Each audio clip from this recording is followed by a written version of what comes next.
Hey everyone, happy college football. Welcome to Porcelain Picks. I'm your host, Andrew Fabian. It's a Wednesday evening. We are entering week 10. We've got a few days ahead of any picks. We're coming off of week 9 where we really smashed our footprint here on the Porcelain Throne, going 18-6 last week between a 3-1 week from Joey Mack and some winners from myself.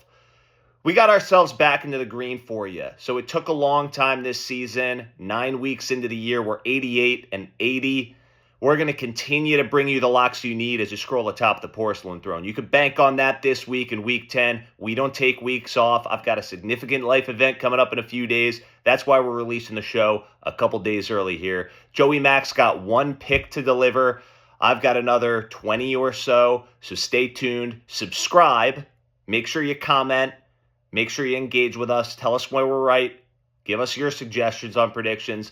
Let's get into it. Week 10, here we go. We're starting out on Saturday. We got the SEC battle between Ole Miss and Arkansas. Ole Miss going to Arkansas as a 6.5-point favorite currently. We know Jackson Dart is one of the best quarterbacks in college football. Ole Miss is underrated by some. They're ranked about 20th in the AP poll, but a lot of the pundits out there have them rated higher than that as a 2-loss team. They boast the number 4 passing attack in the country. On the Arkansas side, these guys have put together a great season so far. They're a fun team to watch. Their running back, Jaquindon Jackson, unfortunately out for this game. We know that Arkansas's pass defense is also suspect. That's their weak point on the defensive side of the ball. I think Ole Miss is going to be able to expose Arkansas in this game, even though they're in front of their home crowd. It's a noon game, 11 a.m. Local time kickoff. Look for Ole Miss to win this game by 2 touchdowns. Take the Rebels, -6.5 for your first lock of the day. Lock it, flush it, all right? We're going to pivot directly to Joey Mack's MACtion lock of the week. Only one this week, so jump on it early. We got Middle Tennessee State University against UTEP. We're taking the under 51.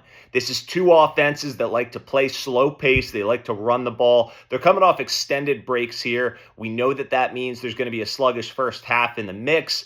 Look for that under in the first half if you're feeling frisky, but we like this under in the game. Take Joey Mack, take the under, 51 points right at the time of this recording. Lock it, flush it, get it in early. All right, Minnesota at Illinois, going to the Big Ten. Illinois, a home dog in this game. Minnesota's been hot. They're coming in at 5-3 with 3 straight wins. Illinois coming off that devastating defeat to Oregon, a match where I actually picked Illinois. I put out a nice X account prediction on that Illinois might shock the world. I was dead wrong. Took a lot of crap for that one. That was one of our losers last week. But I like Illinois here at home, +3. I think they're undervalued again in this game. I think it's a tight battle with an improved Minnesota team. But take Illinois. I think they'll win, but I'm going to take the points at +3. Lock it, flush it. All right. This game's going to go under as well. Illinois, scrappy team. Minnesota's also a scrappy team. They're going to try to run the ball. Luke Altmaier, look for a bounce back game for him and executing, but take the under 45.5. Lock it,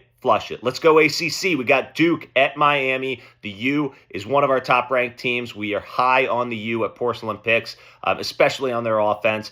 Duke, I picked them last week at home. They covered against SMU. That was in doubt a little bit, but Duke had 6 turnovers in that game. Don't expect them to get 6 turnovers again. They're 21.5-point dogs at the time of this recording. I think this is going to condense a bit. If you could jump on 21.5 right now, do it. Take Duke, lock it, flush it. This is Manny Diaz, a return to Miami. I think they show up, but I think the U is going to pull this one out. Look for the over. I think Miami games are going to continue to go over. I think their defense isn't going to be able to keep Duke under 20 points, and Miami's been scoring 36+ each week. So take the over 54.5. Lock it and flush it. All right, biggest game of the week. We got college game day there. We got Fox Big Noon kickoff there. And maybe most importantly, we got Josh Pate there with his crew. Ohio State at Penn State. Sorry, Ohio State fans. Just saying Michigan there. Whew. All right, take it for what it's worth there. Ohio State at Penn State. Penn State's a 3.5-point dog right now. It opened at 4.5. It's down to 3.5. Over under right now is 45.5. It was up at 46.5. Penn State's my alma mater. You see that banner in the background. So that, just know that as I'm making this pick, all right? I'm usually good on the Penn State covers when I do pick those. I think Franklin covers when he's ahead a lot of the time, but this is a difficult spot here against an Ohio State team. However, I know that many of you know that Ohio State's offensive line has been banged up. They're tough on the tackles. Penn State has a really sound defensive front.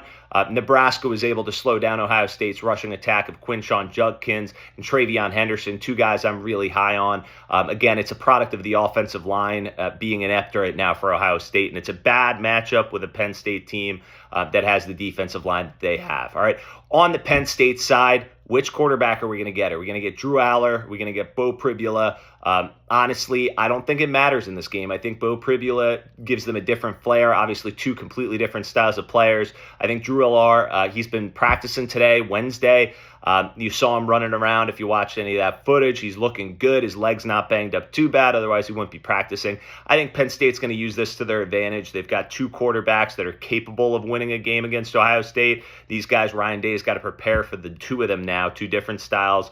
I think Andy Kotelnicki, the offensive coordinator for Penn State, is going to be able to put together a lot of packages to confuse Ohio State.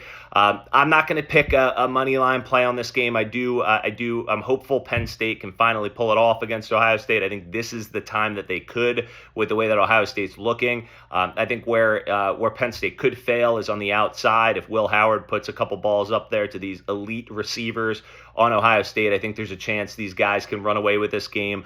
But I think Penn State keeps it close. I think they cover the 3.5. I do think they're going to win outright, but I'm going to take the points because they've disappointed me too many times in these big spots before. So take Penn State plus 3.5 to cover, and then take the under. It's going to be an ugly game. It's going to be maybe 20-17 type game either way. Take the under, 45.5. Lock it, flush it. Air Force at Army. All right, Commander-in-Chief, one of those types of games. We've got Army minus 6.5 in the first quarter. Been taking that all year long. They score on their first drive of the first quarter each and every week. I'm going to take that again to lock it, flush it. And then we like Army minus 21.5. This is a Locksmiths special, so PTC loves Army. We're going to jump on that bandwagon, take Army minus 21.5. Lock it, flush it. They keep rolling. Army is 6-0-1 against the spread this year. Air Force is 0-7 against the spread this year. Enough said. All right, Oregon, minus 14.5 at Michigan. Here's where Michigan comes in. I like Oregon. Just going to be quick with this one. Minus 14.5. I think they blow Michigan out. I don't think Michigan's offense is going to score more than 14 points in this game. Will Johnson's a great cornerback, but that cornerback alone is not going to stop the passing weapons that Oregon boasts. Dylan Gabriel is going to have another Heisman-type performance. These guys are going to pour it on and win by 28 points in this game. So take Oregon minus 14.5 at Michigan. Look for Tez Johnson and Evan Stewart to both score touchdowns at the wide receiver position. Let's go to the 3:30 window. All right, we got UCLA traveling to Nebraska to face the Cornhuskers. We know Nebraska kept it close with Ohio State last week. Nebraska's a 6.5-point favorite at home. I'm going to take Nebraska in this game. I think Dylan Raiola has a big game ahead of him. I don't think UCLA is very good. It's going to be a defensive battle to start before Nebraska pulls away and wins by 2 touchdowns. Take the Huskers minus 6.5. Lock it, flush it. All right, Arizona at UCF. Arizona's been disappointing so far this year.